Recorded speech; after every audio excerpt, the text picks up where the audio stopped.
Bon dia. En primer lloc, voldria donar les gràcies al professor Vicent Martínez per haver-me convidat a participar en aquesta nova edició de New Trends. Per motius de treball em resulta impossible fer-me present entre vosaltres, com hauria sigut el meu desig, i és per això que a continuació tractaré d'esbossar les línies principals de la meva aportació a aquest congrés, una aportació que gira al voltant del tema Els Jocs Florals de València dins del circuit literari català durant els darrers anys del segle XIX.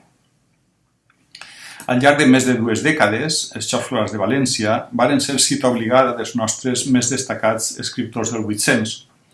Així, des de 1879, data els primers certàmens organitzats per l'Horat Penat,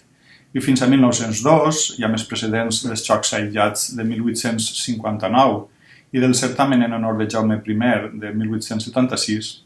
cal recordar que obtingueren el màxim guardó líric poetes tan destacats com ara Teodor Llorente, Constantí Llombart, Fèlix Pizcueta, Jacint Lavaila, Rafael Ferrer i Vinyer, Josep Aguirre, Víctor Iranzo, Josep Maria Puig i Torralba i d'altres. I això mateix podem dir respecte al segle XX, ja que des de 1903 i fins a 1970 varen ser distingits amb la flor natural dels Jocs Florals escriptors com ara Miquel Duran de València, Carles Salvador, Lluís Guarner, Bernat Artola, Enric Navarro i Borràs, Enric Duran i Tortajada, Francesc Almela, Martí Domínguez, Joan Baig, Jaume Bru i Vidal i Vicent Andrés Estelles.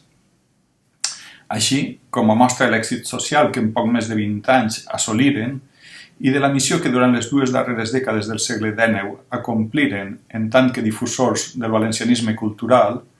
cal assenyalar que la celebració dels Jocs Florals no queda limitada a la ciutat de València, sinó que amb el pas dels anys proliferà i s'estengué per tot el País Valencià. D'aquesta manera, abans d'acabar el segle XIX, ja se celebraven Jocs Florals a ciutats com ara Castelló de la Plana i Alcoi.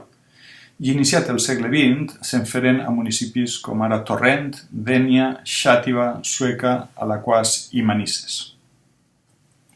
Si volem entendre la importància i la transcendència que a finals del segle XIX tingueren els Jocs Florals de València,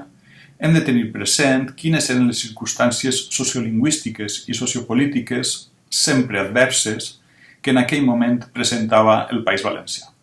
I també que l'esperit i l'herència d'aquelles convocatòries literàries, la seva millor tradició i essència,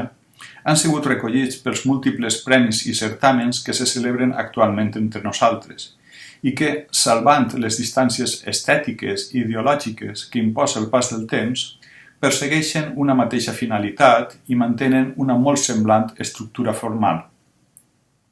D'aquesta manera, podem afirmar que l'aportació lingüística i literària que, torna a repetir-ho, des d'una situació social molt adversa realitzaren els Jocs Florals del segle XIX i que animà la creació i l'eixamplament del circuit literari català es fonamentava en 4 eixos. En primer lloc, l'exaltació de la cultura, la història i la cultura valencianes com a forma d'estimular la creació de literatura culta en català. En segon lloc, la proclamació de la unitat de la llengua catalana. En tercer lloc, el foment de les relacions humanes, geogràfiques i de tot tipus entre Catalunya, les Illes Balears i el País Valencià. I en quart lloc, premiar, és a dir, reconèixer i dignificar públicament l'ús culte del català, una llengua que durant molts anys havia sigut marginada dels àmbits més prestigiosos i considerada únicament apta per als usos informals i per a fer riure. Pel que fa a l'exaltació de la història i la cultura valencianes i la creació de literatura culta, cal recordar que els Jocs Florals impulsaren nombroses publicacions, edicions i estudis que amb el pas del temps esdevingueren el fonament de més ambicioses monografies. I el que pot ser és més important encara, alimentaren l'ànima i la tradició lingüística i literària dels escriptors valencians més conspicus del segle XX, de les fornades immediatament posteriors, dels protagonistes del que estudiosos com ara el professor Manuel Sánchez Warner varen denominar la Segona Renaixença. De fet, tant la generació de 1909, encapçalada per Miquel Duran de València, Jacint Maria Mustieles i Daniel Martínez Ferrando, com la generació de 1930, amb Carles Salvador, Enric Navarro i Borràs i Bernat Artola al capdavant, tots ells es proclamaren admiradors dels nostres millors literats renaixencistes, de Llorente i de Llombart singularment, i n'impulsaren biografies, homenatges i edicions de la seva obra poètica, la major part de la qual, subratllem-ho, havia sigut esperonada i elaborada amb motiu dels xocs florals. En aquest sentit, no estarà de més recordar també que els inicis d'alguns dels escriptors valencians més destacats del segle XX estan íntimament lligats a la poesia valenciana de Llorente, una obra lírica per la qual sentiren una profunda admiració. Només així s'explica que els millors poetes de la postguerra valenciana li dedicaren composicions d'homenatge i d'admiració, com ara feu, per exemple, un joveníssim Xavier Casp, que en 1935, en plena Segona República, publicà una composició titulada El llibret de versos de Llorente. Així mateix, ben significativa també resulta la dècada dels anys 50, ja que en 1952 Joan Fuster redactà un poema titulat Homenatge a Teodor Llorente, que l'any següent fou integrat en el volum Terra en la boca. En 1955, Martí Domínguez dedicà el llarg poema Arbres, guanyador de la Flor Natural de Xocs Florals d'aquell any, a la bona memòria d'ella de Teodor Llorente, poeta de València.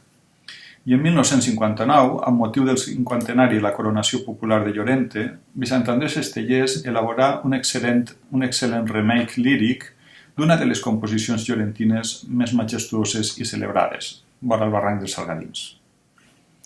Pel que fa a la proclamació de la unitat de la llengua, s'ha de destacar que la referència lingüístico-territorial que obria els cartells amb què es convocaven els Xocs Florals de València no deixa lloc a dubtes respecte a quina era la llengua preferent i prioritària del certamen i també respecte a la seva extensió geogràfica. Deia així el cartell. Deia, aquesta societat, complint un dels seus principals propòsits i desitjosa de dur avant el renaixement de nostra gloriosa llengua, acordar la celebració de Jocs Florals en el present any i amb eixe fi convida a prendre part en ells els escriptors i poetes d'aquest antic regne, els del Principat de Catalunya, Provença i Mallorques i de totes aquelles terres on nostra materna llengua se parla.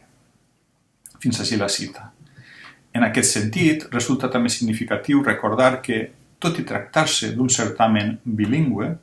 els premis explicitaven que els treballs s'havien d'escriure majoritàriament en valencià, en antic o modern llemosí d'aquest regne del Principat de Catalunya o les Illes Balears, tal com deia literalment la convocatòria. D'una altra banda, cal destacar també que la immensa majoria dels discursos que varen ser pronunciats durant els Xocs Florals del període 1879-1902 varen ser en valencià, amb només 3 excepcions, cosa que sembla del tot lògica tractant-se de la llengua que el Ratpenat elegia com a prioritària i vehicular dels certàmens. En darrer lloc, cal remarcar que a la dècada dels anys 50 del segle XIX, quan els joves escriptors de la Renaixença valenciana començaren a produir literatura, feia dècades que la burgesia valenciana havia renunciat a l'ús culte i escrit del valencià com a efecte d'un llarg procés d'assimilació castellana. En aquell moment, la literatura culta a València es redactava quasi exclusivament en castellà, ja que el valencià escrit, fortament dialectalitzat, havia vist reduït el seu àmbit d'acció a l'esfera còmica i satírica. Havia esdevingut la llengua que els escriptors popularistes, com ara Josep Maria Bonilla i Josep Bernat i Baldoví, utilitzaven per a llançar els seus embats polítics i per a fer riure i entretenir el gran públic i el seu cercle d'amics en primer lloc. Per tant, en començar a escriure poesia culta, d'una certa volada intel·lectual i en valencià,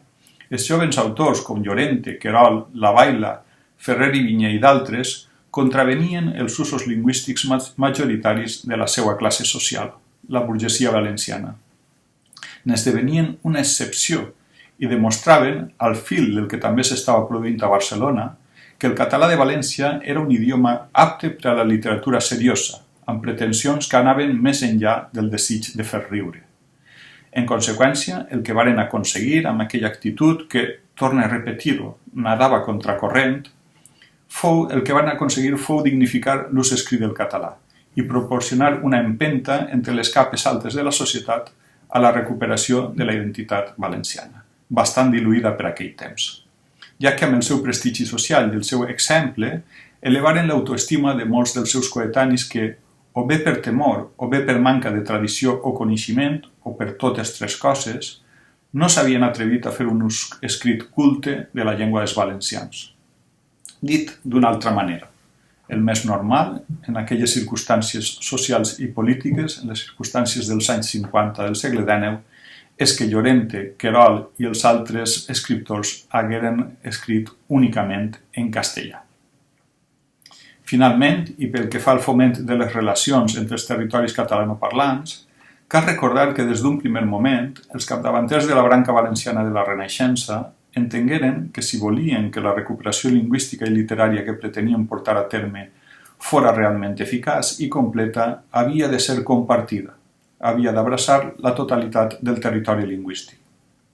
Començant per Xaf Florals de València en 1859, que, com sabem, varen ser presidits pel mallorquí Marià Aguiló i en què resultà guardonat el català Víctor Balaguer,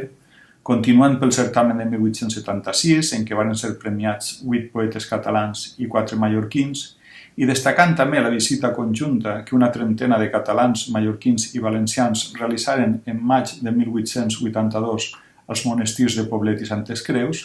cal dir que a partir de 1879 els Xaf Florals de València comptaren en pràcticament totes les edicions amb representants del Principat de Catalunya i molt sovint també de Mallorca, de l'Illa Daurada, tal com s'agradaven d'anomenar-la. Cosa que convertia aquells certaments lírics i històrics en els grans impulsors i propagadors de la confraternitat entre els escriptors dels territoris catalanoparlants.